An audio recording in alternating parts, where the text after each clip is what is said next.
Bom dia a todas e todos. A gente atrasou um pouquinho, estávamos numa agenda com o prefeito. Vamos dar início à 7ª reunião ordinária do Grupo de Trabalho do Plano Preventivo Chuvas de Verão, GT-PPCV 2023-2024. Compõe a mesa o coordenador-geral do GT-PPCV, o secretário da Secretaria Executiva de Mudanças Climáticas, José Renato Nalini, e o coordenador operacional do GT-PPCV, Joel Malta de Sá. Importante que todos assinem a lista, acho que todos assinaram, mas caso alguém não tenha assinado, por favor, até o final do evento assine.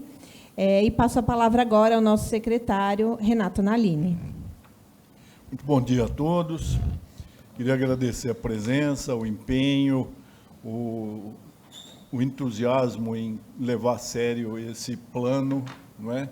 Agora há pouco o prefeito elogiava o trabalho que foi realizado por todos aqueles que ajudaram a fazer com que drenagens, macrodrenagens, microdrenagens, minimizassem os efeitos de chuvas bastante surpreendentes ontem na Zona Leste, enquanto o restante da cidade padecia de um calor quase que insuportável. A Zona Leste era bastante atingida por precipitação pluviométrica excessiva, que é consequência das mudanças climáticas. Então, é muito importante que nós tenhamos a consciência de que muito ainda há de ser feito, mas que aquilo que está sendo feito está produzindo resultados e poupando vidas, o que é principal, poupando a angústia, o sofrimento daquelas pessoas menos favorecidas, que são as que moram mal, as que estão ocupando áreas que deveriam ser preservadas para que nós tivéssemos uma qualidade de vida melhor. Portanto, muito obrigado a todos e vamos continuar empenhados em fazer o melhor possível dentro desse projeto.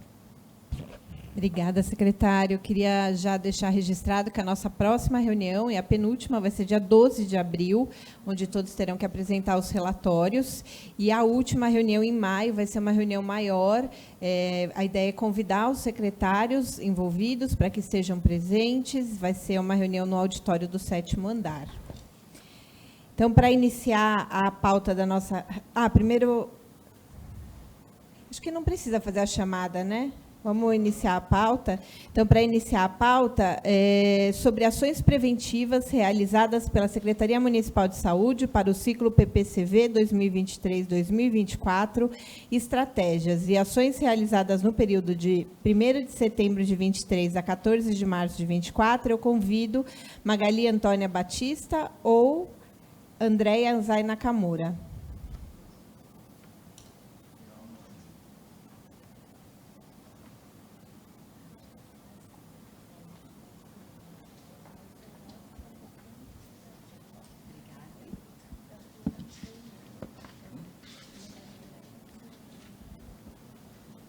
Bom dia, senhor secretário, a quem cumprimento todos da mesa, todos os presentes. Eu sou Andréia Anzai Nakamura, do programa Vigi Desastres, da Divisão de Vigilância em Saúde Ambiental, da Covisa, da Secretaria Municipal da Saúde. As nossas equipes, elas vêm trabalhando no PPCV com base na gestão de risco, mas de uma forma prospectiva e não reativa diante de um evento.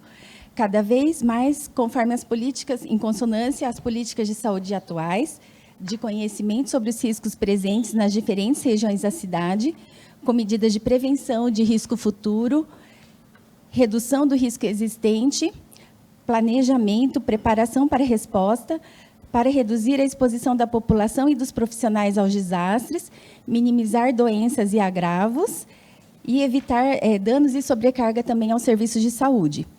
Então, trabalhamos com vários riscos, com foco na vulnerabilidade do território e também na capacidade de resposta em conjunto com as comunidades.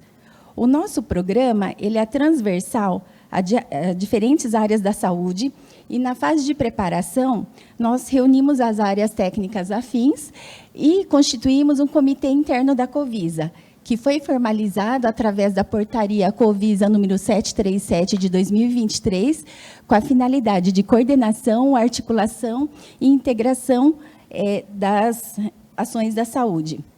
Houve também a produção, atualização e divulgação de materiais técnicos, tanto para os profissionais da saúde, de assistência, de vigilância e também materiais educativos para a população. Uma vez que o contato com a água de enchentes pode causar doenças como diarreias, hepatite A, leptospirose, acidente com animais peçonhentos, como escorpião, também tétano acidental, entre outras, e todo esse material atualizado está disponível à população, aos profissionais, no site da Covisa. Tá? Para exemplificar, aqui também temos, né, os alertas publicados, né, de informes técnicos sobre riscos e cuidados com a saúde após enchentes e os alertas de doenças diarreicas agudas.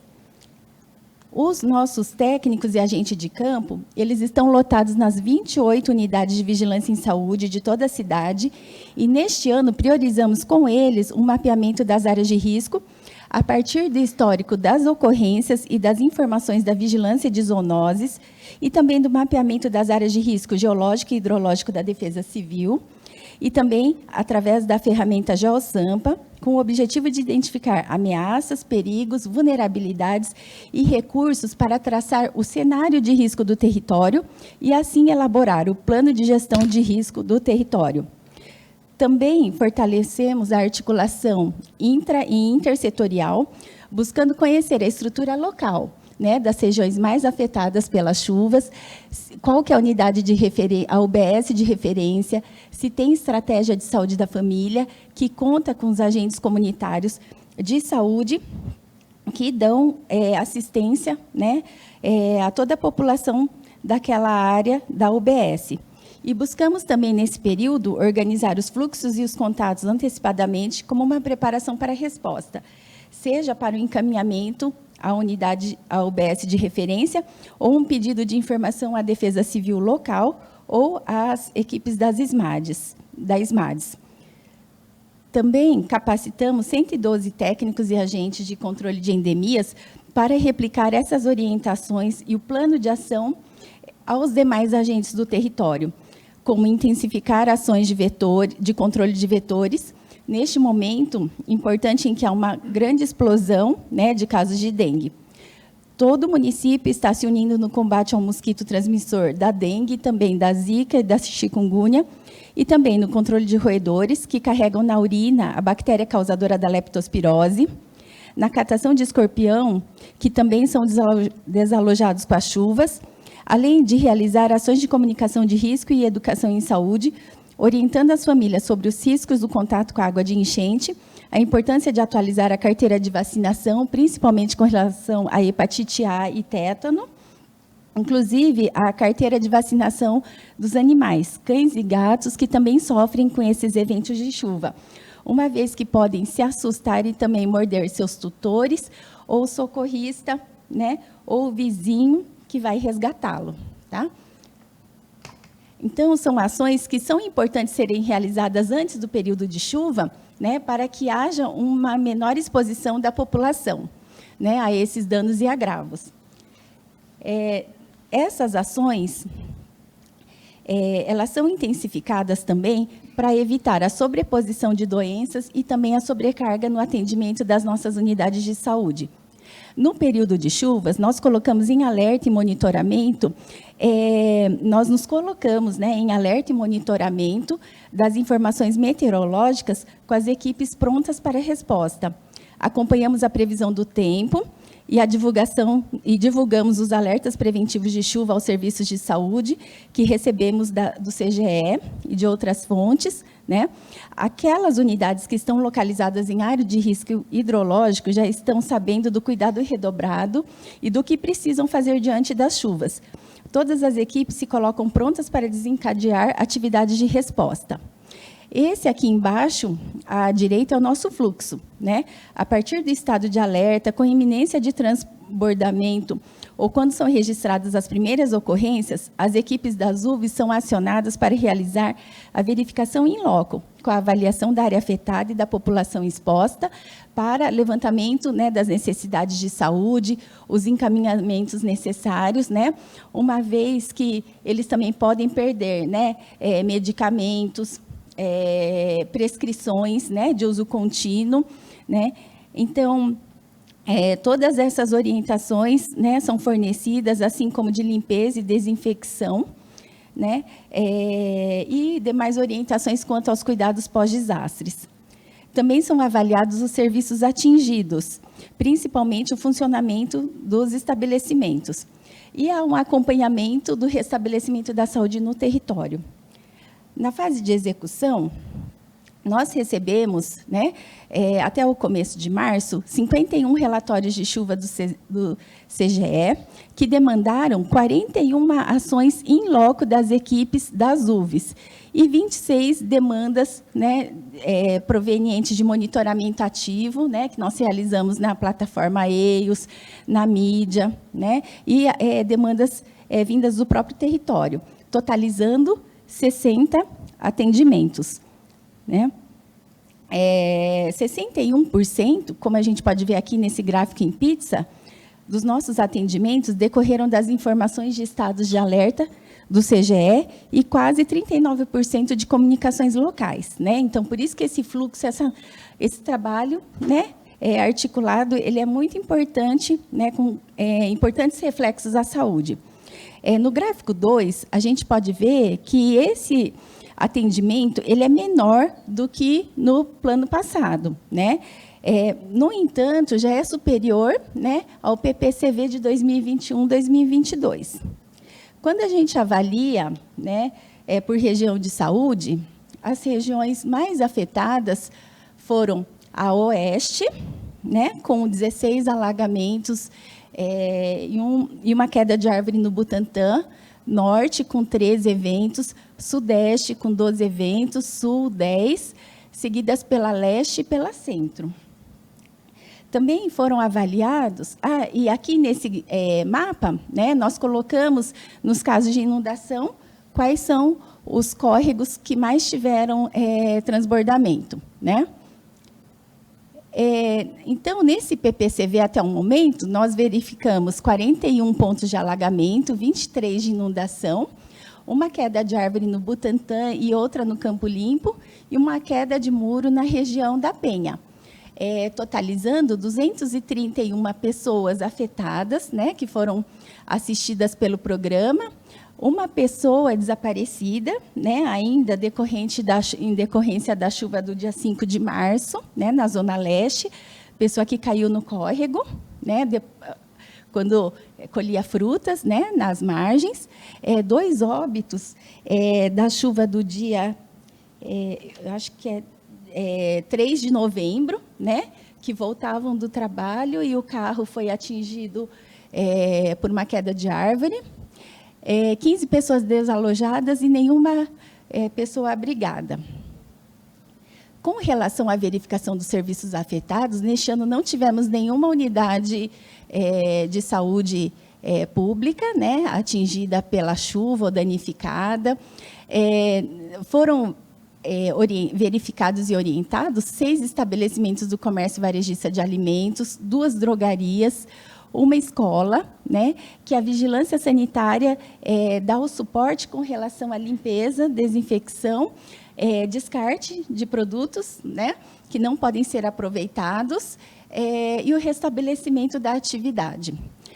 Nenhum serviço, né, nesses nossos acompanhamentos, nenhum serviço público de abastecimento havia sido, né, afetado.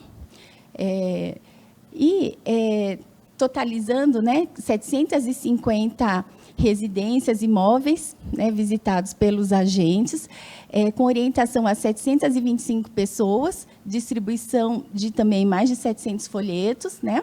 2 locais tiveram coleta de água para consumo humano, coletadas, né, para monitoramento do programa Vigiágua. E também foram distribuídos quase 10 mil folhetos quase 1.000, né, cartazes tamanho A3 e também, né, tamanho A4. Esses cartazes eles foram distribuídos nas unidades de saúde, foram afixados, né, em locais de grande circulação de pessoas, como, né, nas nossas unidades de saúde, subprefeituras, né, e outros locais, né, no território com grande circulação de pessoas, para que as pessoas se atentassem, né, com os cuidados de não enfrentar alagamento, não se expor ao perigo e a importância de prevenir, né, doenças e agravos decorrentes do contato com água de enchente. Essas ações elas se traduzem para a gente através, né, dos dados de saúde. Então, quando a gente avalia a distribuição de surtos de doenças diarreicas transmitidas por água e alimentos, em dezembro do ano passado, a gente observa um ligeiro aumento, né, de 7 surtos em comparação ao ano anterior. No entanto, esses dados são preliminares, as equipes têm até 60 dias para fechar, né, a verificação epidemiológica desses casos, e nenhum até o momento foi relacionado a enchente, tá? Nenhum surto de diarreia. Com relação à leptospirose, que é uma das principais doenças, dada a letalidade, né, e a importância do diagnóstico precoce, porque quanto mais tardio o diagnóstico da leptospirose, pior é o prognóstico do paciente, né, sendo muitas vezes fatal, dada a letalidade da doença. Então, quanto à leptospirose, até o momento nós tivemos 346 casos notificados nesse período de PPCV, desde 1º de novembro, né, do período de execução do PPCV, e tivemos 41 casos confirmados. Quando a gente avalia a distribuição ao longo do ano, a gente vê que a leptospirose acontece durante o ano inteiro, porém, com maior número nos meses de chuva, né? Então, a gente verifica novembro, dezembro, janeiro, fevereiro, março, né, com sintomas podendo surgir até 30 dias depois da exposição, né? Então, quanto mais efetiva for o controle de roedores, melhor é esse dado. E quanto mais precoce for esse diagnóstico, melhor é o prognóstico e a sobrevida do paciente, tá? Menor a letalidade da doença, né? Isso é muito importante, esses números são muito expressivos, principalmente quando a gente pensa numa população de quase 12 milhões de habitantes, né? Da mesma forma, a gente avalia quando o paciente refere contato com água de enchente, né? Então, quase 50% dos casos de leptospirose, o paciente refere que teve contato, né, com água de enchente, tá? E aqui no gráfico de óbito, né, a gente também verifica que acontece, né, óbitos principalmente, né, no período de chuvas, né? E o óbito, né, a relação do contato com água de enchente no óbito, né? E a letalidade em torno de 10%, que é o esperado na literatura internacional, tá? Então, né, de forma resumida, né, trouxemos os dados parciais de nossas ações, e para o próximo, eu acho que a gente já tem, né, dados mais completos, investigações finalizadas. Muito obrigada. Muito obrigada, Andréia. Eu queria só corrigir, no início eu falei que na próxima reunião vai ser a entrega dos relatórios, mas, na verdade, os relatórios precisam ser entregues até o dia 15 de abril, para daí a gente apresentar na próxima reunião. Então, para a próxima apresentação, sobre procedimentos realizados pela SP Regula preventivamente para o ciclo PPCV 2023-2024, estratégias e ações realizadas no período de 1º de setembro de 23 a 14 de março de 24. Eu convido o Felipe Hoffmann Paulino ou Luiz Felipe Lopes Soares, você que vai falar. Obrigada.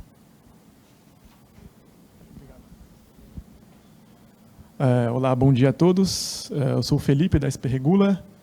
A gente, da SP Regula, toma conta da parte de coleta de resíduos domiciliares e seletiva e resíduos hospitalares do município de São Paulo, tá? Então, nossa apresentação referente a... Eu vou pedir desculpas porque os dados de setembro eu não consegui adquirir, mas eu consegui a partir de outubro até o dia 14 de março, tá bom? Vamos lá. Nós temos 2 empresas responsáveis por toda a coleta de resíduos em São Paulo, né? A Log e a EcoUrbis. A EcoUrbis cuida do agrupamento sudeste, que é toda a região leste, exceto Penha, e toda a região sul da cidade de São Paulo, tá? A EcoUrbis, a gente conta com 2 centrais de monitoramento, uma em cada garagem, uma na garagem leste, uma na garagem sul, que eles fazem diariamente esse monitoramento das chuvas na cidade de São Paulo, através do site CGE, através dos grupos mesmo de trabalho que nós temos. E para ações, eles contam com 36 equipes para realizar esse tipo de ação preventiva, que basicamente eles fazem diariamente a coleta de resíduos entre o período de meio-dia e 3 horas da tarde, que é o período que antecede geralmente o horário de maior incidência de chuvas, né? Geralmente começa 5 horas da tarde, 4 horas da tarde, chuvas, né? E a parte da Loga, que cuida da região norte, centro e Penha e oeste, eles trabalham diferente, eles fazem a coleta nos setores normalmente, que a gente faz corriqueiramente, e após toda a coleta desses setores, a gente faz um repasse em todos esses pontos críticos de São Paulo, né? Então, se a coleta acaba 3 horas da tarde, acabou, passa nos pontos de novo, vê se tem descarte irregular por parte da população, passa de novo, faz o recolhimento para poder terminar o serviço, tá? Para deixar o mínimo de lixo exposto aí na cidade durante as chuvas. E a gente conta com 20 equipes da Loga. Então, totalizando, nós temos 56 equipes que realizam essa ação preventiva na cidade, tá? E vale ressaltar que, na parte da EcoUrbis, são ações realizadas para atender descarte irregular, né? Não é nem a frequência, geralmente, de coleta que a gente faz, são coletas fora da frequência, né? Que, teoricamente, não era para ter lixo exposto na rua nesse horário. E aqui são alguns pontos de atendimento da Loga, né? Que é a região oeste, que é Butantã e Lapa, né? Que Lapa tem bastante ponto de alagamento. E ali, região norte, centro e Penha, na região leste. E aqui são todos os pontos atendidos pela EcoUrbis. Essa aqui é a região leste. Pode ver a Aricanduva, a Revenida Itaquera, que são pontos que geralmente têm bastante índice de alagamentos, né? E aqui os pontos na região sul. Todos esses pontos são repasses da coleta. E aqui eu tenho um quadro com todos os quantitativos que a gente coletou, né, nesse plano, fora da frequência de coleta, né? Eu destaquei essas 4 subprefeituras, que foram os que nós pegamos mais de 10 toneladas de resíduos espalhados fora da frequência de coleta, que é o Ipiranga, Cidade Ademar, Campo Limpo e Boi-mirim. Região sul, basicamente. Tá? E aqui, por mês, quanto nós pegamos de resíduos fora de frequência, fora do horário de coleta. Nosso maior pico foi em novembro, com aproximadamente mais de 26 toneladas de resíduos coletados, tá, para essa ação preventiva. Então, o que eu tinha de dados é isso, né? Como a gente só faz a parte da coleta. E para a próxima reunião, eu vou ver se eu consigo os dados de setembro, porque não consegui mesmo, e para complementar esses dados para vocês, tá bom? Era isso que eu tinha para falar. Valeu, obrigado. Obrigada, Felipe.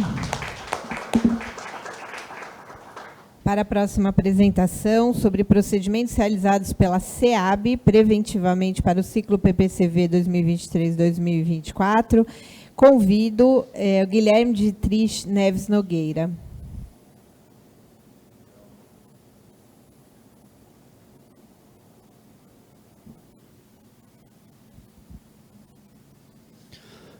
Bom dia a todos e todas. Eu sou o Guilherme, eu trabalho na Coordenadoria de Trabalho Social da Secretaria de Habitação. Eu vou ser bastante breve na minha apresentação, considerando que aqui a gente fala de ações preventivas, né? E nossas ações preventivas elas se dão ao longo do ano todo, não necessariamente do âmbito do plano. Então, hoje eu vim trazer, na verdade, mais uma ação operacional que a gente tem, que é o atendimento com cartão emergencial no caso de desastres, né? Então, trouxe alguns dados aqui hoje e vou expor aqui brevemente. Bom, então, só retomando a nossa atuação dentro do PPCV, né? Então, a Secretaria de Habitação, ela atua tanto no âmbito preventivo quanto operacional. No âmbito preventivo, é parte do nosso trabalho ali mesmo, né, da missão mesmo da SEAB, que é urbanizar favelas e dar provisão habitacional, né, e dessa forma minimizando aí todos os efeitos de enchente, de ocupações precárias na cidade. E no âmbito das ações operacionais, a gente trabalha no atendimento às famílias afetadas por risco iminente ou por situações de emergência, tanto com o auxílio aluguel, quanto com a concessão do cartão emergencial. Bom, agora entrando um pouquinho mais nos dados que eu trouxe, falar mais especificamente do cartão emergencial. Como o secretário trouxe um pouquinho mais cedo, ontem mesmo teve uma ocorrência muito drástica na Zona Leste, né? Nossa equipe já está lá na área no dia de hoje para atender essas famílias e para estar ali no apoio junto com a subprefeitura também, na instrução dos processos e no atendimento das famílias com o cartão emergencial, né? Então, só para retomar um pouquinho também, para que serve o cartão emergencial? Então, ele tem o intuito de auxiliar financeiramente as famílias vulneráveis em situação de risco iminente, desastre ou calamidade, causada por um evento de força maior. Então, no caso do PPCV, vai estar muito ligado com enchente, alagamento e desabamento, né? Aqui a gente também tem a previsão de concessão no caso de incêndio, mas como não está tanto no âmbito aqui do nosso plano, a gente deixou os atendimentos em decorrência de incêndio um pouco de lado para tratar das outras ocorrências. Então, esse cartão é um cartão pré-pago, né? Ele tem o valor de R$1.000 ali, que as famílias podem retirar, e ele funciona basicamente como um cartão de débito, né? Tem o intuito ali de atender de forma célere e efetiva essas famílias afetadas por essas situações de enchentes, desabamentos e alagamentos. Essas famílias também, que são atendidas com o cartão, elas podem também ser atendidas com o benefício do auxílio aluguel, desde que se enquadre ali nas situações deste benefício, né? Então, aí tem a legislação básica que regulamenta o cartão emergencial. Aqui é basicamente o fluxo que é estabelecido para que a SEAB possa analisar a concessão desse cartão, né? Então, a subprefeitura que está no território, ela autua um processo SEI, encaminha para a gente com os autos de interdição ou com uma declaração técnica, atestando aquela ocorrência, né, de risco ou de emergência, encaminha uma listagem das famílias básica, contendo o nome do titular, CPF e telefone, para a gente entrar em contato, encaminha o processo para a gente proceder com a análise e com a eventual concessão do benefício. Aqui eu trouxe alguns dados desse período que foi solicitado, né? Então, desde setembro até 14 de março, a gente teve 37 ocorrências, sendo 7 ocorrências na região leste, 10 ocorrências na região sul, 14 ocorrências na região norte e 6 na sudeste. Na região centro, a gente não teve nenhuma ocorrência em que foi solicitado para a gente a concessão do cartão emergencial.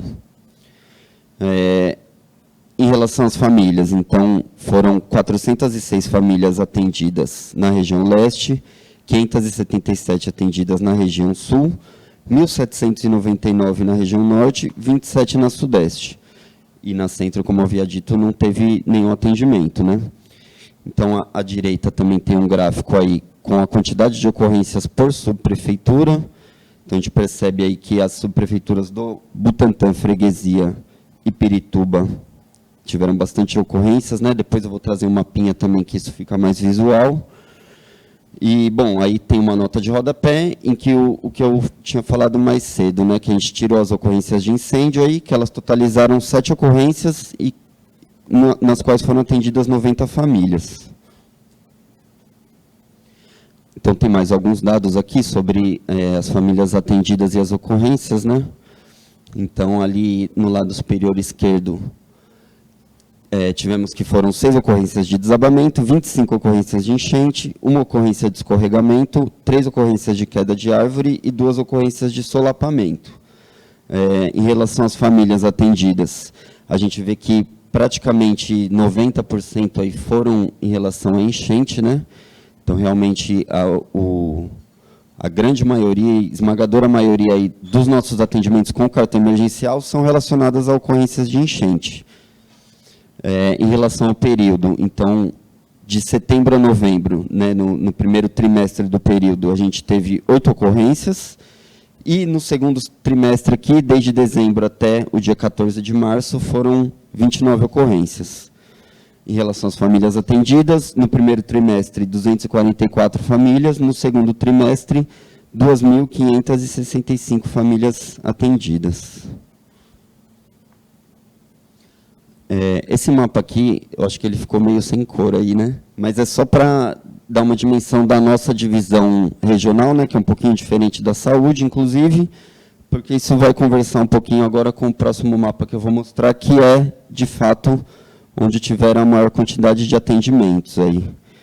Então, eu não sei como que vocês estão vendo aí, mas destaca-se a subprefeitura da Freguesia do Ó, a subprefeitura de Pirituba-Jaraguá, Butantã e Itaquera. Então, foram essas as 4 subprefeituras aí onde a gente teve maior quantidade de atendimentos com o cartão emergencial. Era isso que eu tinha para trazer hoje. Obrigado. Muito obrigada, Guilherme.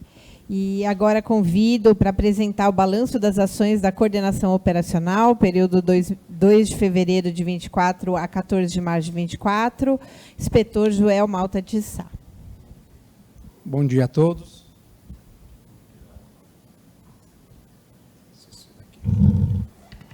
Bom dia a todos, secretário Naline, nosso coordenador geral aqui no nosso plano preventivo.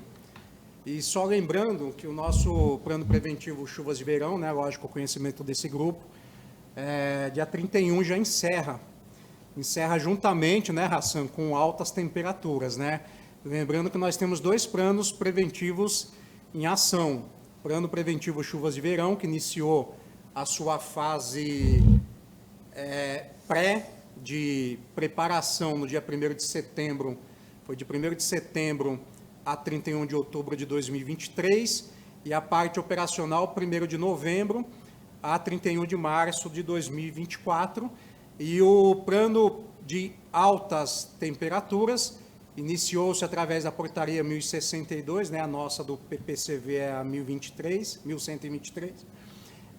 começou dia 20 de setembro, né, o altas temperaturas, portaria 1062, 20 de setembro de 2023, e vai até 31 de março de 2024. Então, as 2 ações aí paralelas, planos bastante importantes para a nossa cidade de São Paulo, e lembrando que logo também a gente vai começar o baixas temperaturas, né? Então, a gente deixa de ter aquela preocupação com as enchentes e começa a ter a preocupação com os incêndios nas comunidades.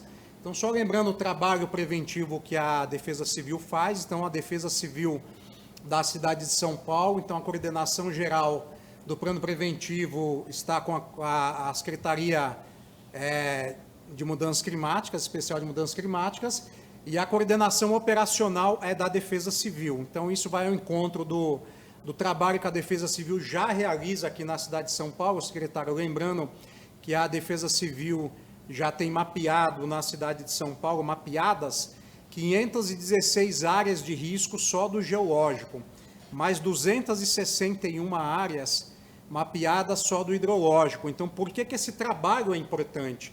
A gente pode ver que isso se soma a todo o trabalho de infraestrutura da prefeitura, todo o trabalho de zeladoria, de limpeza de córregos, construção de obras estruturais, também as não estruturais, que vai desde a limpeza de um córrego e a educação da população.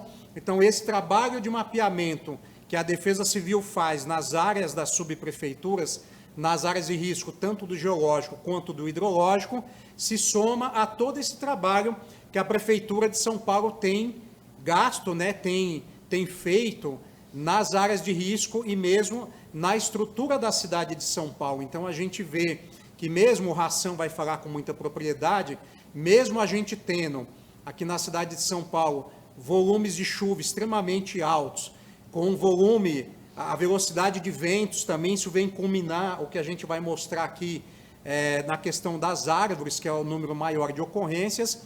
A gente tem tido assim, pouquíssimas ocorrências nas áreas de risco. A gente teve ontem uma ocorrência bastante séria em Itaquera, né, na Vila Verde, onde uma senhora, e ainda não tem o laudo da causa da morte dessa senhora, estão dizendo que foi afogamento, e pelo menos até a minha chegada, foi ontem em Itaquera, uma senhora de 75 anos de idade, ela estava sozinha na sua residência, a água subiu, pelo menos o que nós medimos ali, cerca de 1,43 m, né, chegou ali o nível, e o Ração vai falar do volume. A gente teve um volume acumulado de 62,6 milímetros ali naquela região, fora o córrego que chegou a 100 milímetros.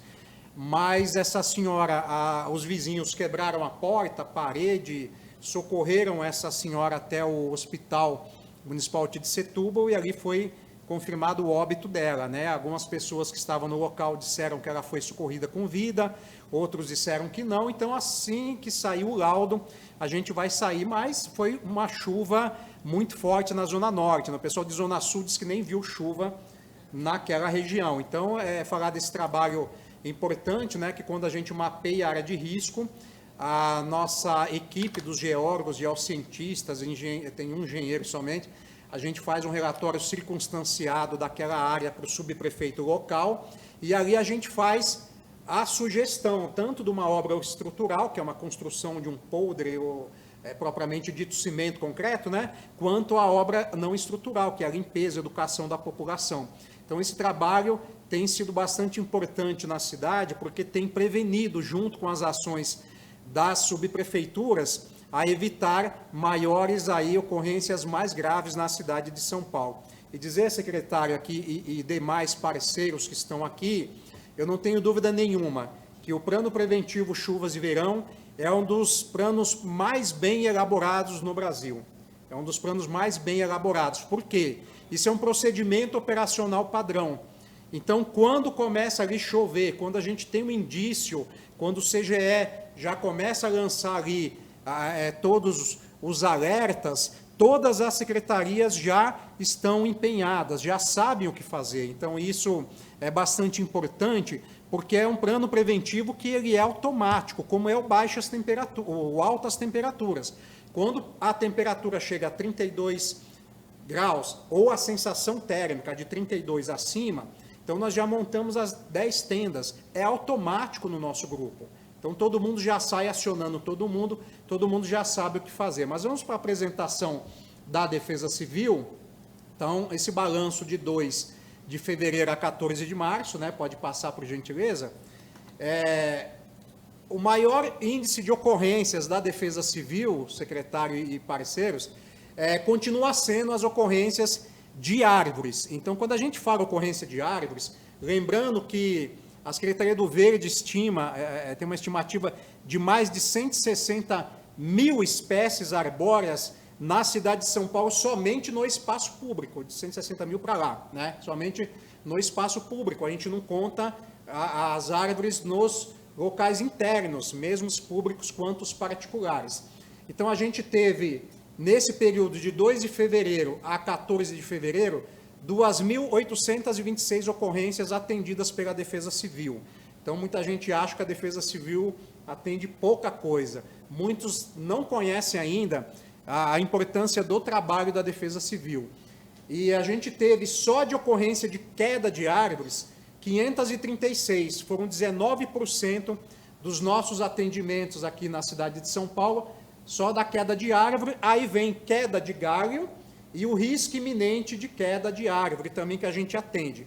O mês passado, o campeão de queda de árvores foi, de ocorrências com árvores, tanto queda quanto a iminência, foi a subprefeitura de Vila Mariana. esse mês foi a Prefeitura da Penha, Subprefeitura da Penha. Nós tivemos 180 ocorrências desse foco de árvores aqui na cidade. Pode passar, por favor? Nós tivemos 4.141 chamados. Então, a gente vê que nós atendemos 2.826 ocorrências, mais 4.141 chamados. Qual a dificuldade? Nós estamos trabalhando, secretário, com o Smart Sampa, com a ida de todas as agências ali, ou para o prédio do Correio, outro prédio, né? Acredito que vai ser realmente no prédio do Correio. A gente funciona dentro do CICC, Centro Integrado de Comando e Controle do Governo do Estado. Então, o nosso SECOI, que é o Centro de Controle Interno, 24 horas da cidade de São Paulo, com 7 baias ali, 7 pontos de atendimento da Defesa Civil, nós atendemos dentro do CICC. Então, essas ocorrências, elas entraram só ou pelo 156 ou pelo 99 para a Defesa Civil. Então, foram 4.141 chamados, e aí que a gente faz a triagem dessas ocorrências, né? Então, os senhores sabem que às vezes a pessoa liga para o Corpo de Bombeiros, liga para a Subprefeitura, para um 156, para um 99, do mesmo local de ocorrência. Então, na triagem, a gente chega ao número de 2.800 ocorrências. Pode passar, por gentileza. E a gente vê, por natureza de ocorrência, risco iminente de queda de árvores, 643 ocorrências só de risco iminente. Queda de árvore, 536 ocorrências. Queda de galho, 479 ocorrências. Só de árvore, nós temos 67% de ocorrências que a Defesa Civil atende. Então, ainda é a grande dificuldade que nós temos. Só para ter uma ideia, secretário e demais parceiros aí que atuam nesse plano preventivo, o ano passado, de 1º de janeiro de 2023 a 31 de dezembro, nós atendemos a Defesa Civil 22.306 ocorrências na cidade de São Paulo. De 22.306 ocorrências, 12.517 ocorrências foram da natureza árvores, tanto o risco iminente, a queda propriamente dito e a queda de galho. Queda de árvore, queda de galho e risco iminente de queda de árvores. Então, de 22.306, 12.517, foram 56% das nossas ocorrências só de árvores. 5.173 quedas de árvores. Eu estou falando de ocorrências atendidas somente pela Defesa Civil da cidade de São Paulo. Nós não temos aqui os números das ocorrências de árvores atendidas pelo Corpo de Bombeiros. Por quê? O que acontece na nossa ocorrência? Então, a gente aciona, vai até o local, então passa para as subprefeituras com o contrato de áreas verdes para atender a questão do risco iminente ou mesmo da queda. Então, a gente aciona o contrato das subprefeituras, só que tem árvores que, devido ao porte, está sobre ou sob a fiação, né? Ou empurrando a fiação, ou apertando para baixo, né? Entre aspas, causando risco devido à energia, né? Está toda ali energizada. Então, essas ocorrências a gente passa para o Corpo de Bombeiros, que vem com o equipamento próprio. Então, a gente tem risco de desabamento, 301, erosão, 181, rachadura. Vamos lá para desabamento, deslizamento, alagamento, 44. E aqui, vamos resumir para ganhar tempo, né? Então, são essas ocorrências somente atendidas pela Defesa Civil aqui na cidade de São Paulo, só nesse período de 2 de fevereiro a 14 de março. Pode passar, por gentileza. Distribuição entre ocorrências, né? As preventivas, que a gente fala, a Defesa Civil, ela atende, toda a Defesa Civil, por lei federal, né, a lei 12.608, isso a nível de Brasil. A Defesa Civil, ela tem a incumbência de atuar na prevenção, a mitigação, né, preparação, isso tudo na fase pré, e a recuperação e resposta, esses dois últimos pós-desastres. Então, a gente tem aqui as ocorrências preventivas, que é justamente o risco de desabamento, risco de deslizamento risco iminente de queda de árvore, vistoria em área de risco, que a gente falou das nossas equipes, né? São 777 áreas mapeadas, 516 áreas do risco geológico e 261 do risco hidrológico. Então, entra na prevenção, que é quando a gente vai e faz o relatório para a subprefeitura, vazamento de gás e rachadura em edificação. Então, todos esses riscos, quer dizer que a nossa equipe foi no local, fez a vistoria, o laudo e encaminhou para quem de direito para que as providências fossem adotadas para a gente não chegar na emergência, né, que já é o desastre, a ocorrência, ali já aconteceu, vamos dizer assim, a desgraça, né, já aconteceu. Então, ocorrências emergenciais, nós atendemos 59%, né, empenho da nossa equipe, que é desabamento, explosão, queda de árvore, queda de galho, soterramento, rompimento de galeria, rompimento de adutora, produtos perigosos, deslizamento, queda de aeronave, a gente também já atendeu, obra de arte, né, são os viadutos, erosão, destelhamento, incêndio, alagamento e inundação. Gente, é muita desgraça para a Defesa Civil atender juntamente com todo mundo, né? Então, é importante esses números, secretário, para a população ver o quanto a cidade de São Paulo tem trabalhado, o quanto a cidade de São Paulo tem se dado para essas ocorrências, né, para esse tipo de plano, a questão da prevenção, né? Pode passar, a gente já está terminando, por gentileza. Então, o ranking de ocorrências por subprefeitura, como nós dissemos, né, a Penha foi a campeã de ocorrências, 180 ocorrências, Vila Mariana, esse mês ficou em segundo, mês passado em primeiro, e Peru, somente 22 ocorrências, pode passar, está terminando praticamente, né? A Zona Norte ali tem Pirituba, Sul, aí o pessoal vai ter acesso a esse relatório. Então, a Zona Norte, 87 só em Pirituba, não vou passar para não perder muito tempo, né? Pode passar, por gentileza. E, finalizando, né? Norte, 395 ocorrências, Sul, 914. Esse mês, a Zona Leste foi campeã com 1.004 ocorrências atendidas aí pela Defesa Civil. E Zona Oeste, Centro, né? Centro-Oeste, 513. Pode terminar, por gentileza. Então, é importante esses números para a gente verificar que não é a Defesa Civil, é o atendimento aí conjunto de todos os órgãos, né? Todo mundo fazendo ali o seu pouquinho, né, secretário? A gente fala que a gente justamente, a gente sempre compara, né, como eu falei numa das reuniões aqui, é como se fosse uma orquestra, né? Cada um tocando a sua nota, cada um fazendo a sua função, para que a gente tenha ali o resultado final, que é, infelizmente, né, nós tivemos, como eu falei, o óbito ontem, mas, assim, uma vida não tem como a gente mensurar, né? Mas a gente tem visto que com as ações, as ocorrências têm sido as mínimas possíveis na questão de óbitos aqui na cidade de São Paulo, que não é justificativa. Não quer dizer que não vai acontecer, quer dizer que se está na iminência de acontecer, a nossa equipe, secretário, está muito bem preparada, essa equipe está muito bem preparada. Tá? E dizer aqui para encerrar a nossa fala, que esse plano preventivo, eu não tenho dúvida nenhuma, é um dos planos mais bem elaborados no Brasil, tá? Porque ele é um procedimento operacional padrão, que ele se starta automaticamente. Parabéns, secretário Naline, pela condução do planejamento, essa coordenação geral não é fácil, né? A Luciana, a Beatriz, toda essa equipe aqui da Secretaria de Mudanças Climáticas, não é fácil conduzir um plano dessa magnitude na cidade de São Paulo, e parabenizar aí todos os parceiros aí pelo empenho, né? E o Ração vai estar falando aí, né, Ração, das previsões aí, e dizer que a gente está bastante ansioso, né, que realmente aí termine esse plano preventivo com os números bastante favoráveis aí para a nossa cidade de São Paulo, né? Então, parabéns a todos, Deus abençoe vocês, tá?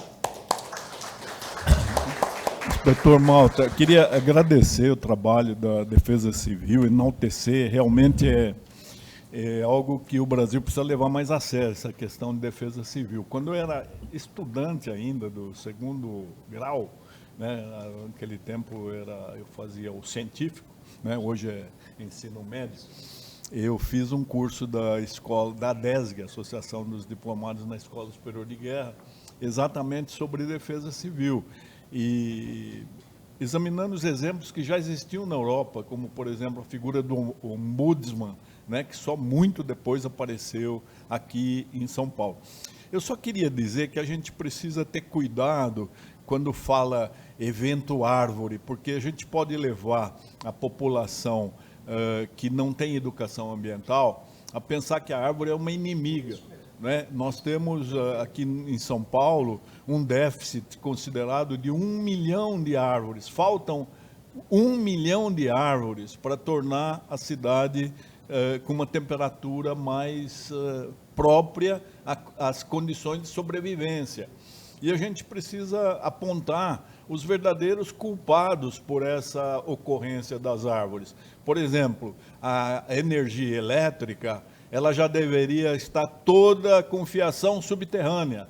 Há obrigação das concessionárias e elas fogem a essa obrigação, inclusive fraudando o contrato, porque ao fazer reparo nas linhas subterrâneas, elas erguem postes e devolvem a fiação antiga, que é um atestado da nossa falta de civilização.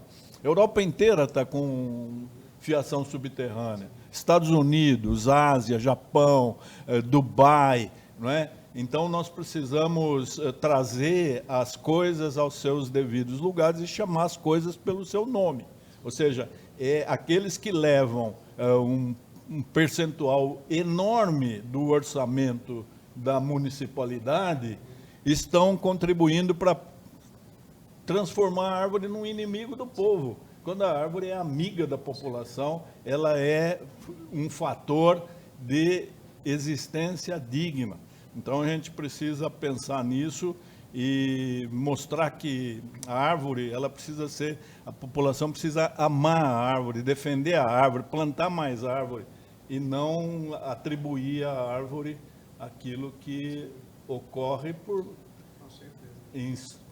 insuficiência dos nossos controles, da nossa fiscalização e de fazer com que aquele que ganha de uma população maltratada, leva um percentual enorme do orçamento, cumpra as suas obrigações, né, e traga São Paulo a um nível de civilização compatível com a sua importância na América Latina. Mas parabéns pelo serviço da Defesa Civil. Obrigada, secretária. Obrigada, inspetor Malta. Eu queria só reforçar, eu vi que a Carol da SEMI chegou, precisa assinar a lista. Então, quem ainda não assinou, por favor, no final, assinar a lista. Agora, nós vamos passar para o relato objetivo das ações de todos os demais órgãos, realizados no período de 2 de fevereiro a 14 de março, de acordo com as atribuições constantes na portaria do prefeito 1123 de 2021. Então, para apresentar na ordem aqui, eu convido Hassan Mohamed Baraká, da CIURB CGE.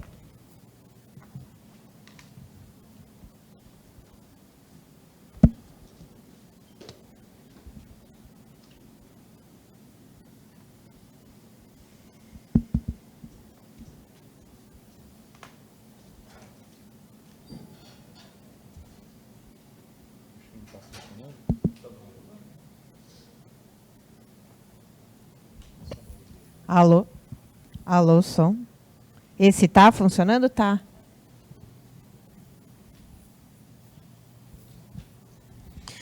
Bom dia a todos e todas. Bom dia, secretário Naline. Em nome de quem eu cumprimento a mesa. Falar um pouco sobre a condição climática e previsão do tempo na cidade de São Paulo, depois da fala do comandante Malta, né? É extremamente mais fácil e mais simples falar um pouco mais sobre isso, né? E eu trouxe um breve relato aqui do que aconteceu no mês de fevereiro, né, na cidade de São Paulo. Então, a gente pode observar pelo mapa que a região que choveu mais na cidade de São Paulo foi a região central, e mesmo com essa chuva toda na região central, ainda choveu dentro da média esperada para a cidade como um todo, né? Então, as outras regiões, lógico, ficaram ali próximo, mas Zona Oeste e Zona Leste para o mês de fevereiro, né, teve um volume abaixo da média esperada para a cidade toda, que a média esperada para a cidade toda é em torno de 211 milímetros, né, na cidade.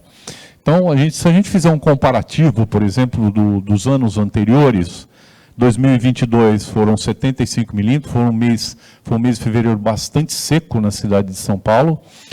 2023 já choveu bem acima da média esperada, né? Com 316 milímetros.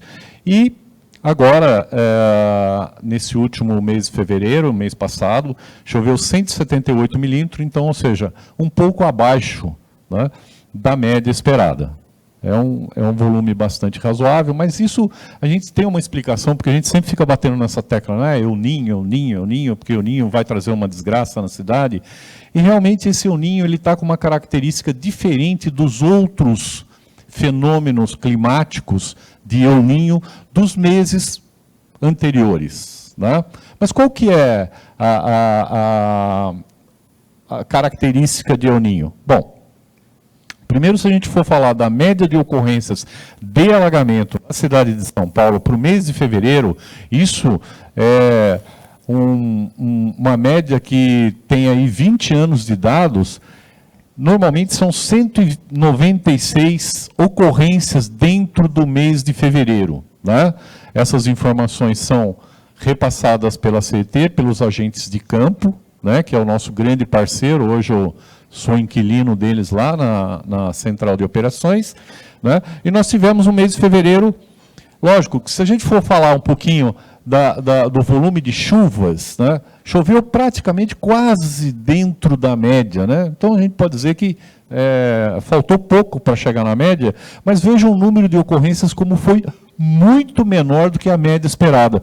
O que isso traduz? Qual que é a leitura desse número? Bom, a leitura desse número é muito simples. Primeiro, a zeladoria da cidade tem funcionado. Segundo, as obras que a CIURB tem feito, né, e a zeladoria pelas subprefeituras, isso tem dado um resultado. A coleta de lixo tem dado resultado, ou seja, o trabalho de cada um desse grupo, né, desses companheiros que fazem parte desse plano preventivo chuvas de verão, está funcionando, está dando resultado, né? Infelizmente, nós tivemos aí essa ocorrência de ontem, né, do volume de chuva dessa senhora que veio a falecer, né, por conta da chuva. Se foi por afogamento, se foi por um problema outro, né, um infarto, alguma coisa disso, mas foi ocasionado pela chuva, né? Pelo grande volume que essa chuva, que esse índice pluviométrico causou, principalmente ali na Zona Leste, principalmente de Itaquera até o final da Zona Leste, até o Itaim Paulista, né? Tivemos, assim, um volume muito grande, chegando até a mais de 100 milímetros, né, de água em 2 horas. 100 milímetros de água, né? Houve um questionamento do prefeito, porque ele falou que em Itaim Paulista choveu 12 milímetros, que esses 12 milímetros não justificavam. Realmente 12 milímetros não justifica. 12 milímetros era de uma estação pontual onde choveu pouco. Mas se você considerar a bacia formadora dos rios, e a gente falar assim, pô, gente, choveu 100 milímetros, é 100 litros de água despejada em cada metro quadrado do piso em 2 horas. Não existe drenagem que dá conta disso. Não existe. Essa é uma característica bem tropical nossa. Eu costumo dizer, e já falei isso aqui, talvez, me perdoem se eu falei isso, se chover o mesmo tanto em Nova York vai ficar debaixo d'água. Puramente simples assim. Tá? Então, esse volume todo de chuva justifica, né? Vou falar um pouquinho mais, voltando aí para a questão de El Ninho, se a gente puder observar que mais ali para o lado da Oceania, o Oceano Pacífico ele está mais quente do que para o nosso lado aqui na América do Sul. Ou seja, as temperaturas deixaram de ser tão altas, mas ainda continua quente. Está caracterizado o El Niño, mas o El Niño já perdendo a sua intensidade e a sua força. El Niño, o que ele trouxe para nós?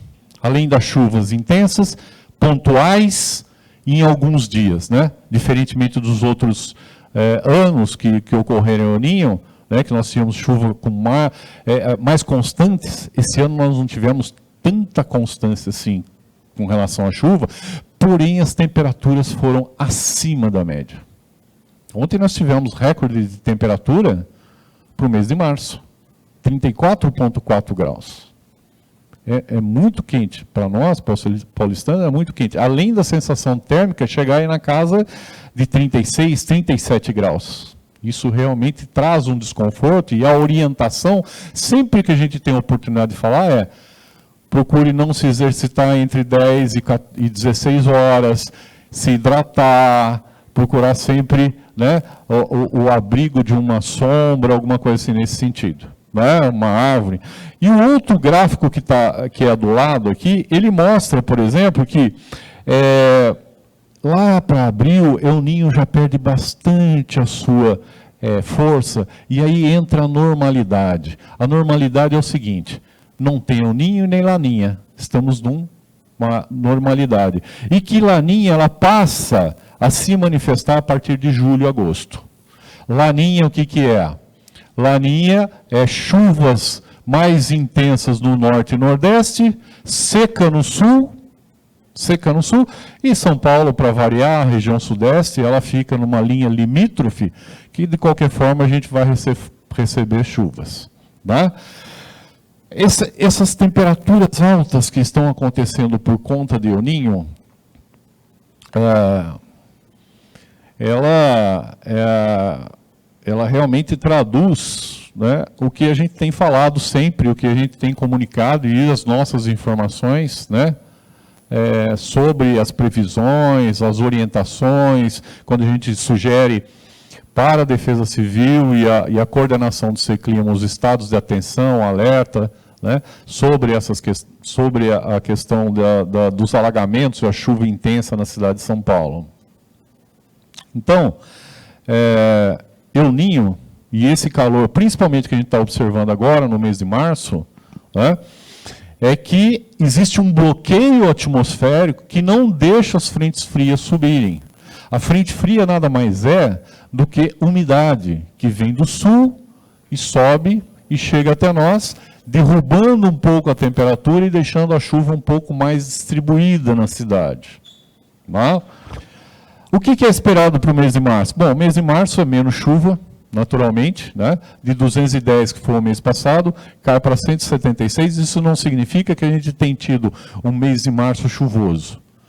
No dia de ontem, né, aquele volume todo de chuva, ela ficou mais concentrada ali na Zona Leste, bem concentrada, né? E trouxe, assim, esses transtornos de transbordamento de rios e córregos na região, trazendo todas essas situações.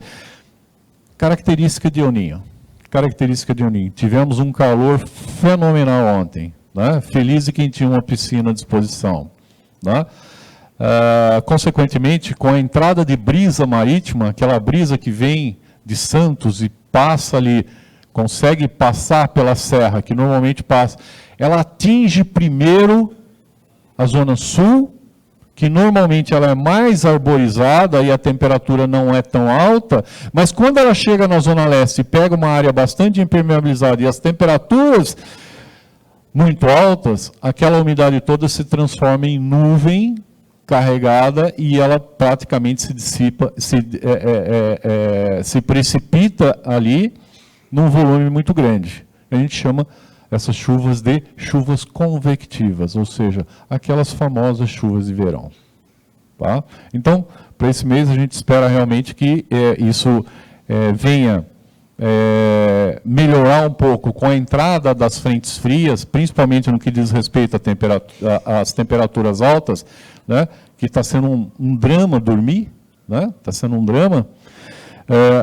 Até agora nós já tivemos, hoje é dia 18, né, então até a contagem de ontem, nós já tivemos 44, praticamente 45% da chuva esperada por mês todo. Então nós estamos dentro da média, a situação é justamente essa, secretário.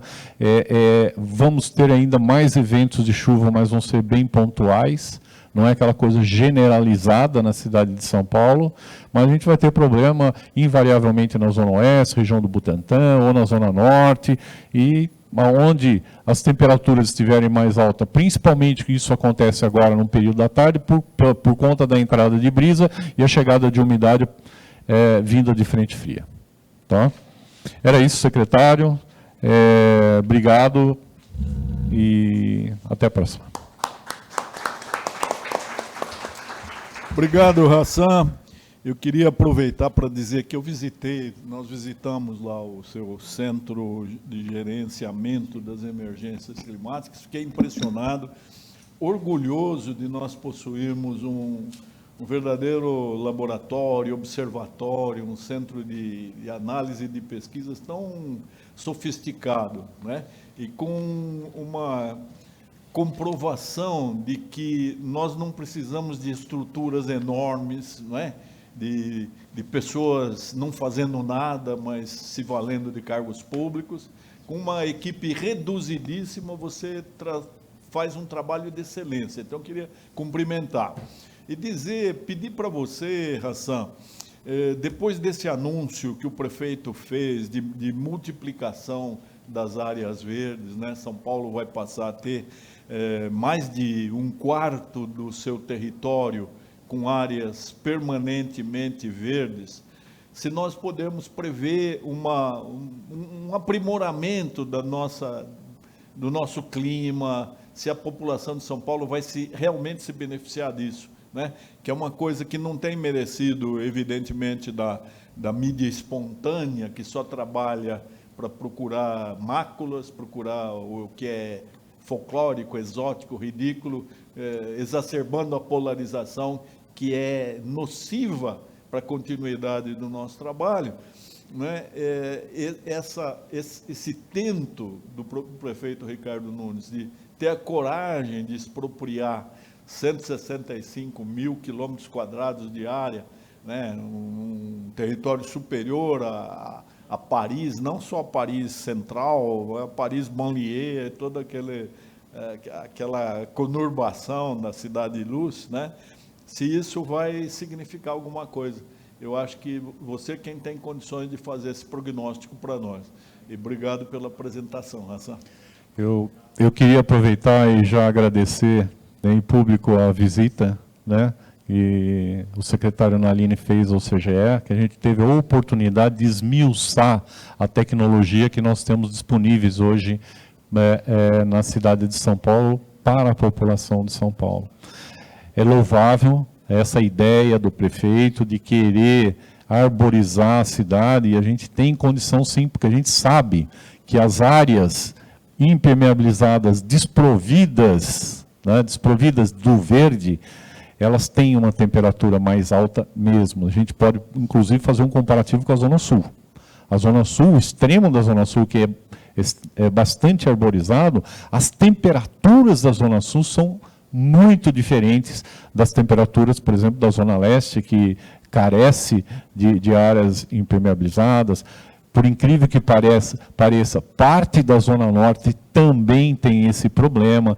Então, a gente está à disposição para realizar esse estudo, sempre que precisar de alguma coisa assim que foge da nossa, vamos dizer assim, do nosso cotidiano, a gente está à disposição para poder orientar a prefeitura no que for necessário. Mais uma vez, muito obrigado.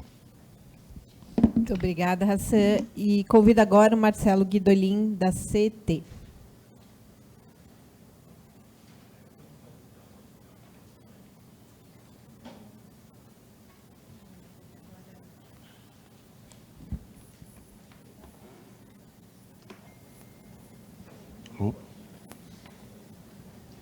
Bom dia a todos, a todas, bom dia, secretário.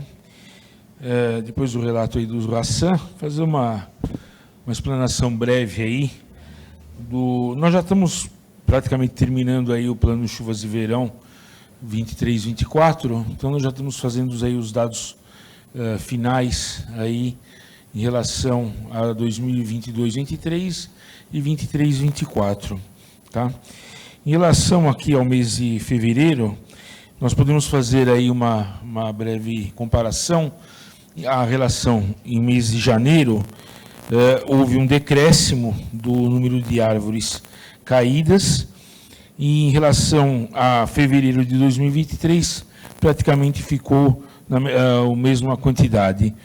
Em relação a solapamentos, fevereiro de 24 e fevereiro de 23 houve um decréscimo, e em relação a janeiro também de 24 houve um decréscimo igualmente. Nos alagamentos totais, houve também decréscimo em relação a janeiro do nosso ano, aqui de 2024. Em relação a fevereiro do ano passado, houve também um decréscimo. E nos alagamentos intransitáveis, em relação a janeiro, também houve um decréscimo, e em relação a fevereiro do ano passado, também houve um decréscimo do número de dados aí desse quesito, ok? Aqui um comparativo entre setembro de 22 e fevereiro de 23, setembro de 23 e fevereiro de 24, em relação a árvores caídas, solapamento, alagamentos totais e alagamentos intransitáveis. Apenas no quesito árvores caídas houve um acréscimo, nos demais houve todos os outros quesitos ocorreram um decréscimo em relação ao plano de chuvas do ano anterior. Aqui são os locais onde houve maior pontos de alagamento na cidade. E é esse aqui, por enquanto, o nosso cenário desse período. Nós já estamos formulando o plano final para ser apresentado aqui em abril, e agradecendo a todos pela apresentação. Muito obrigado. Obrigada, Guidolin. E agora, por Ismades, convido a Alice Aparecida Alencar.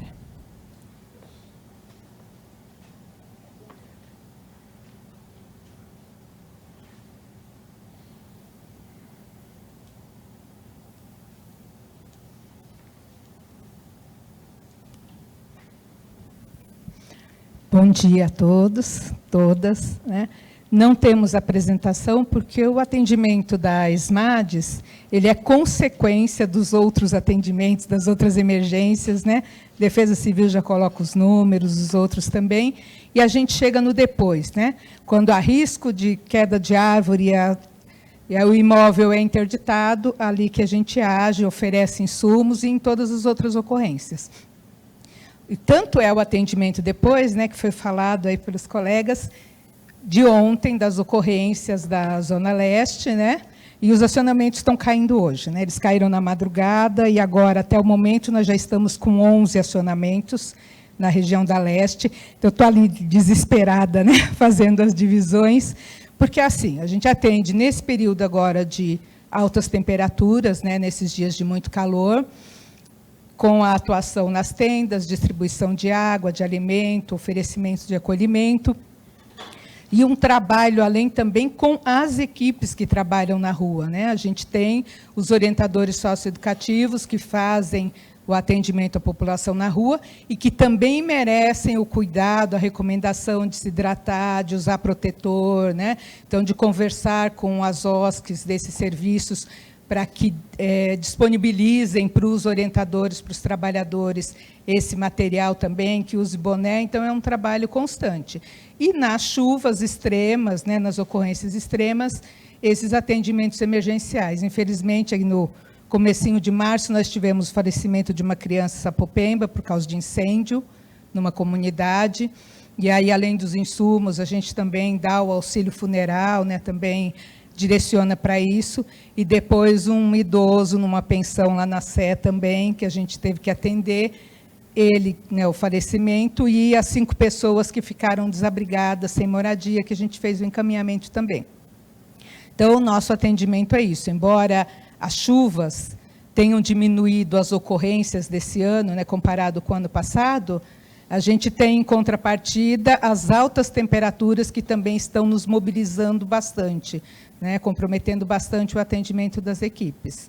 Mas é isso, a gente está aí caminhando no pós, pensando, planejando dentro de SMADs um trabalho no preventivo, porque a gente sabe que são nos mesmos lugares, né? O Butantã é lá nas mesmas ruas, nas mesmas áreas que acontecem as emergências, Cidade Tiradentes, São Miguel Paulista, são sempre nos mesmos lugares. E a gente já teve um trabalho de sucesso em São Miguel Paulista em 2020 e 2021, um trabalho preventivo, junto com todos os outros atores, Defesa Civil, Subprefeitura, né, e todo mundo do território, que diminuiu as ocorrências, que um ano foram 46, no ano que a gente trabalhou foi uma só, aí no ano seguinte a gente não conseguiu trabalhar de novo, né, não tinha um contingente específico para isso, que agora a gente está planejando para ter, e aí foram mais de 50 ocorrências no chuva. Então, 46, 50, o 1 significa que o trabalho preventivo é essencial e a gente está defendendo isso, para não trabalhar só no pós-emergência, né, mas ajudar também, colaborar para diminuir essas ocorrências. Então, era isso. Muito obrigada. Muito obrigada, Alice. Agora, representando a Secretaria Municipal de Educação, Eduardo Murakami da Silva. Bom dia, secretário. Está sendo, tá. Bom dia, secretário. Bom dia, mesa. Bom dia a todos e todas. Eu sou Eduardo. Eu também não trouxe uma apresentação aqui, até pela natureza do nosso trabalho, né? O trabalho da Secretaria de Educação é focado muito mais num processo de geração de consciência sobre todas as demandas dessa cidade. Então, quando a gente pensa na questão da chuva ou em todas as outras questões que envolvem as questões climáticas, o nosso papel perpassa por esse caminho.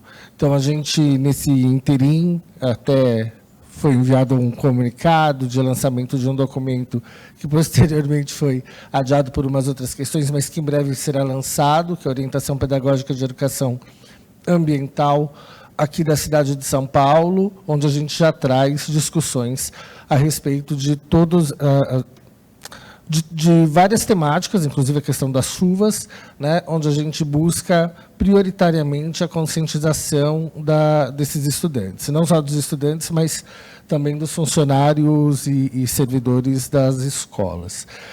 A gente, nesse momento, também tem acontecendo alguns processos formativos, que é o que nos cabe, né, de formação continuada desses professores, para que eles consigam, de alguma forma, interceder nesses territórios. Uma outra ação que a gente tem tomado é de divulgação,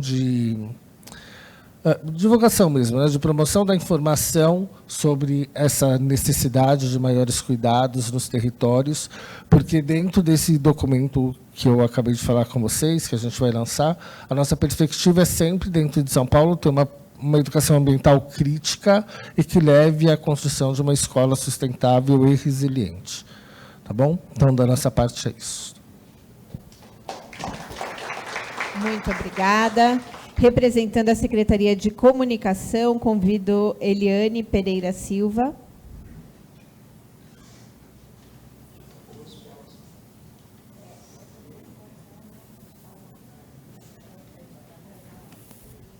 Bom dia a todos.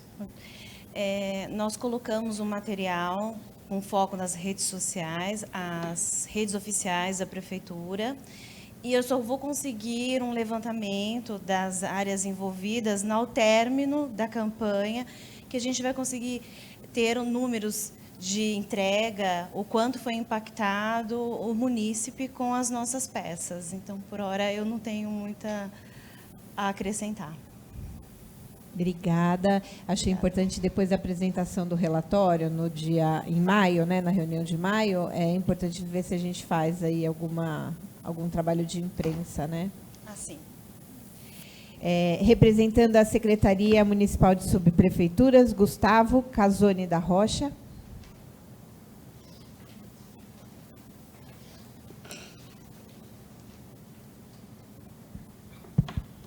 Oi, bom dia a todos. Bom, acho que de forma geral o trabalho de rotina, né, da zeladoria tem sido feito. Eu também não trouxe os números, a gente está se organizando para trazer na próxima reunião. O trabalho emergencial também tem sido feito a contento, acho que sem nenhuma observação. Eu só anotei 3 destaques, né, eu acho que seria importante mencionar. Primeiro, a questão das escalas de engenheiros, né, que isso está na assessoria jurídica da Secretaria, então a gente está fazendo esse trabalho de cobrar, né, o encaminhamento, está sob análise, né, dos procuradores. Segundo, a parte do bombeamento emergencial, que é uma inovação que começou no último plano de chuvas, né. Bombeamento emergencial é quando tem problemas crônicos, né, em vias públicas de alagamento que a água não consegue sair, né. Então vai uma bomba com um gerador e tira, né, desfaz esse bombeamento, esse alagamento. De janeiro do ano passado foram cerca de 800 atendimentos. Esse volume tem aumentado porque tinha alagamentos que estavam, acho que de certa forma, invisíveis, né, assim, em locais mais que não tem um fluxo grande de trânsito, enfim. Então, o que a gente iniciou esse mês, né, eu, William, a equipe do Departamento de Zeladoria Urbana, é um diagnóstico das causas de cada problema. Então, muitas vezes a própria subprefeitura não tem isso mapeado. Então, a gente iniciou, né, na Subpenha, está indo agora para a Vila Maria, que tem um problema seríssimo, né, ali uma área industrial, né, tem muito depósito, muito problema de entupimento. Tem alguns problemas que são de zeladoria, tem outros que são mais estruturais. Então, a gente está usando, fazendo um mapeamento das redes, né, com câmera, para entender a causa e focar na solução, não só no remédio depois. O segundo ponto que eu queria falar é sobre, especificamente, né, no problema do alagamento em Agabaú, que tivemos, né, nesse período. O monitoramento, né, do sistema de bombeamento estava funcional, então, ao longo de todo o alagamento, o sistema de bombeamento funcionou, só que por um problema de limpeza, né, a água não conseguia chegar na bomba. Então, as grelhas, né, depois tem imagens, talvez na reunião de apresentação a gente pode até trazer as imagens, estavam todas obstruídas. Então, isso acabou causando alagamento, que conseguiu dissipar, assim, relativamente rápido, né? Mas o importante é que a ferramenta de emergencial funcionou, né? Acho que é importante, acho que a questão da limpeza no centro é extremamente complexo, né? Assim, não é só um problema de SP Regula ou SM Sub, né? Tem uma questão, um saco de lixo ali já obstrui uma parte gigante, né, da entrada do túnel. Mas acho que só destacar esses 3 pontos aí, e aí na próxima reunião a gente traz os números consolidados. Obrigado. Obrigada, Gustavo. Secretário, só fazer uma observação quando o Gustavo fala da escala de engenheiros, qual que é a dificuldade que nós temos a Defesa Civil. Então, tem um decreto de 99 que prevê uma escala de engenheiros, de profissionais na cidade de São Paulo. Então, o que isso impacta para a Defesa Civil e para a cidade, essa dificuldade que as subprefeituras têm enfrentado? Por quê? Quando a Defesa Civil é chamada por um risco iminente de desabamento de uma casa, um comércio, então o nosso agente de Defesa Civil, ele não tem a formação em engenharia, então ele faz a primeira vistoria e, dependendo do grau da ocorrência, tem que acionar o engenheiro da subprefeitura. Então, o que a gente enfrenta, já quando o Gustavo fala que ainda está na assessoria jurídica, né, Gustavo? A gente vai, então, terminar mais um plano preventivo sem resolver uma questão bastante importante. E a gente sabe da dificuldade das subprefeituras. Por quê? Porque a escala, durante o plantão normal, segunda a sexta, expediente, nós temos os engenheiros nas subprefeituras.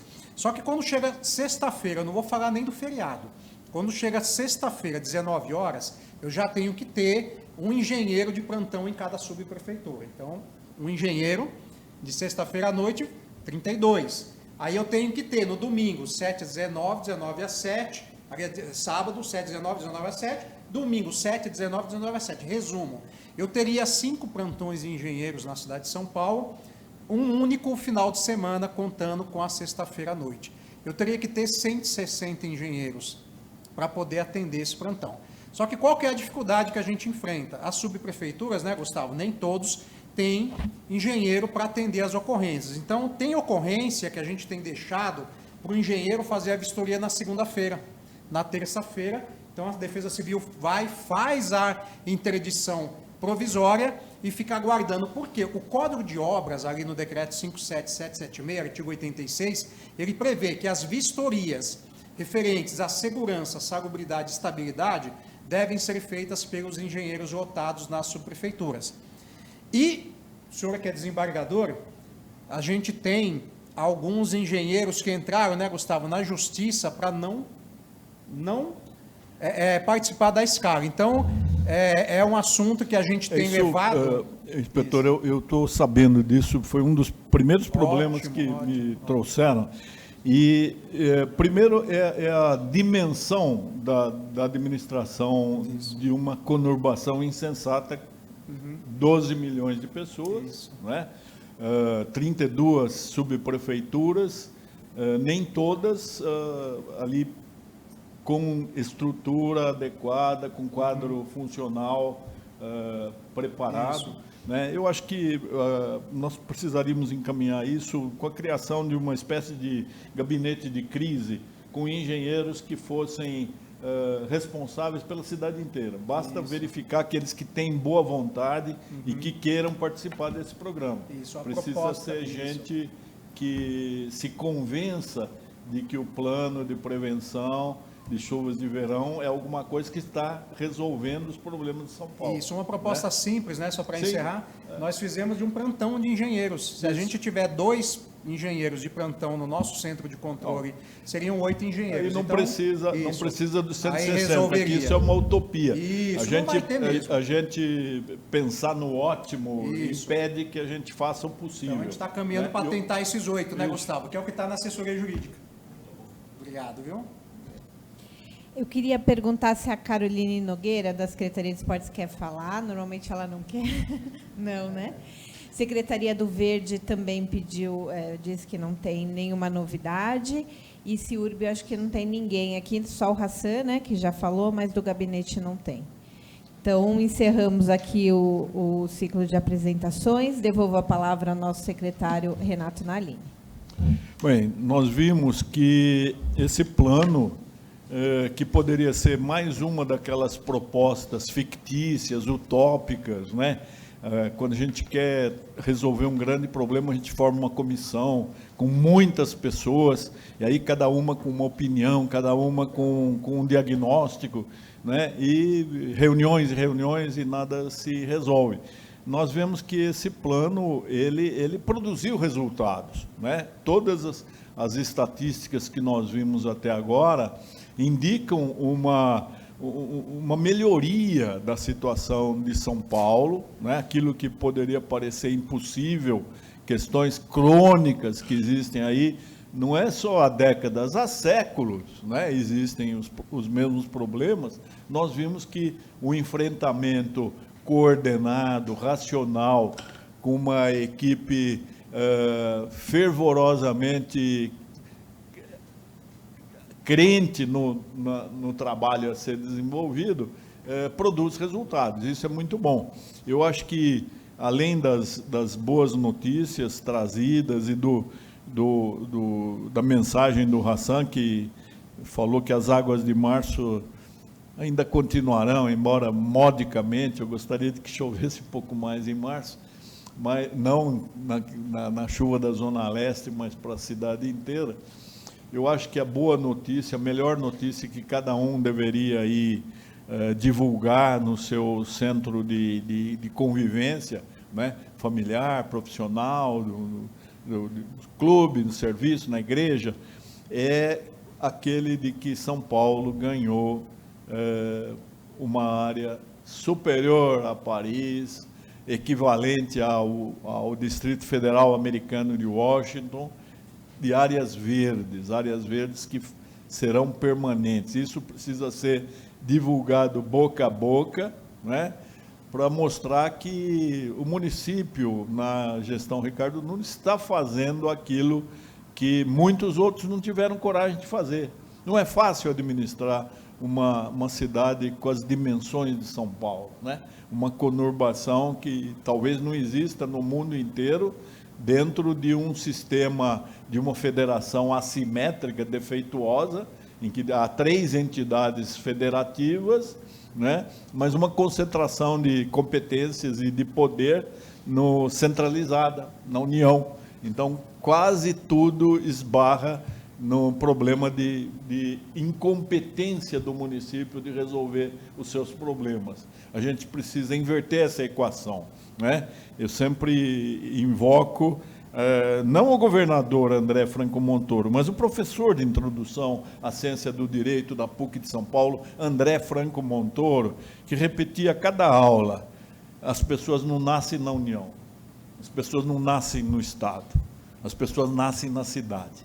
A cidade é o seu território raiz, e é a cidade que tem que resolver os problemas dos seus munícipes. Então, nós precisamos fazer com que a União perca força, perca competências, e que se devolva ao núcleo local, aquele onde as pessoas vivem, todas as competências e atribuições, mas com os recursos financeiros suficientes para fazer face a essas incumbências. Vamos ver na reunião de abril se a gente traz um bom quadro, né, mais completo, para que possamos depois mostrar que esse trabalho conjunto valeu a pena e é uma iniciativa que pode ser exportada, mostrar para o resto do Brasil e do mundo que há condições de enfrentar questões que foram geradas pelo acúmulo de omissão e de inconsciência daqueles que nos antecederam e até de nós mesmos. Não há inocentes nessa questão da mudança climática. Aquele que joga a sua bituca de cigarro na rua, aquele que joga a sua garrafa PET, aquele que joga pela janela do carro, ou aquele invólucro, aquela embalagem, né? Aquele que não separa os seus resíduos sólidos, está contribuindo para ficar tudo pior. É preciso acordar as consciências. Muito obrigado a todos. Só para encerrar, eu gostaria de reforçar, então, quem não assinou a lista, por favor, assine, que a próxima reunião vai ser no dia 12 de abril, vocês vão receber pelo SEI, por e-mail, enfim, por todos os meios, os relatórios devem ser apresentados até o dia 15 de abril e a reunião final vai ser em maio, com a presença dos secretários. Vamos tentar que o prefeito também participe e aí serão apresentados esses relatórios finais. Obrigada e até a próxima reunião.